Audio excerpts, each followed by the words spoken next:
ഈ സിന്താ ഫ്രഷിൻ്റെ കുറേ വീഡിയോസ് കണ്ട് ഇതൊന്ന് കഴിച്ചു നോക്കണം എന്നെ ആഗ്രഹം ഉണ്ടായിരുന്നു. ഞങ്ങളങ്ങനെ ഷാർജയിലുള്ള സഹാറാമാളി പോയപ്പോഴാട്ടോ ഇവരുടെ ഔട്ട്ലെറ്റ് കണ്ടത്. അപ്പോൾ ഞങ്ങൾ നേരെ 3 പേരുണ്ടായിരുന്നു.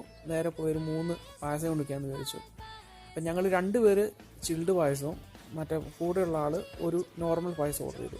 10 ദിർഹംസാട്ടോ അതിന് ചാർജ് ചെയ്യുന്നത്. ഇപ്പോൾ ചിൽഡ് പായസം രണ്ടൊരു കുഞ്ഞു കുപ്പിക്കകത്തൊക്കെയാണ് തരുന്നത്. കാണാൻ നല്ലൊരു ക്യൂട്ട്നെസ് ഉണ്ട് കേട്ടോ. അത്യാവശ്യം ക്വാണ്ടിറ്റി ഉണ്ട്, കാണാൻ രസമുണ്ട്. നോർമൽ പായസം ഇങ്ങനെ ഒരു പേപ്പർ ഗ്ലാസ്സിലാട്ടോ കിട്ടുന്നത്.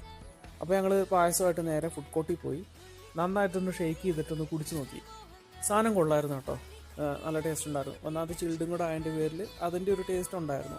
പക്ഷെ ഇതൊക്കെ കുടിക്കുമ്പോൾ നമുക്ക് നമ്മുടെ നാട്ടിൽ പണ്ടൊക്കെ ഞാൻ കോളേജിൽ പഠിക്കുമ്പോഴൊക്കെ ഈ കാറ്ററിങ്ങിനൊക്കെ പോകുമായിരുന്നു. അപ്പോൾ ഈ കല്യാണത്തിനൊക്കെ കിട്ടുന്ന ആ ഒരു പായസം ഉണ്ടല്ലോ, അതിൻ്റെയൊക്കെ ടേസ്റ്റ് ഭയങ്കരമായിട്ട് മിസ് ചെയ്യുന്നുണ്ട് കേട്ടോ.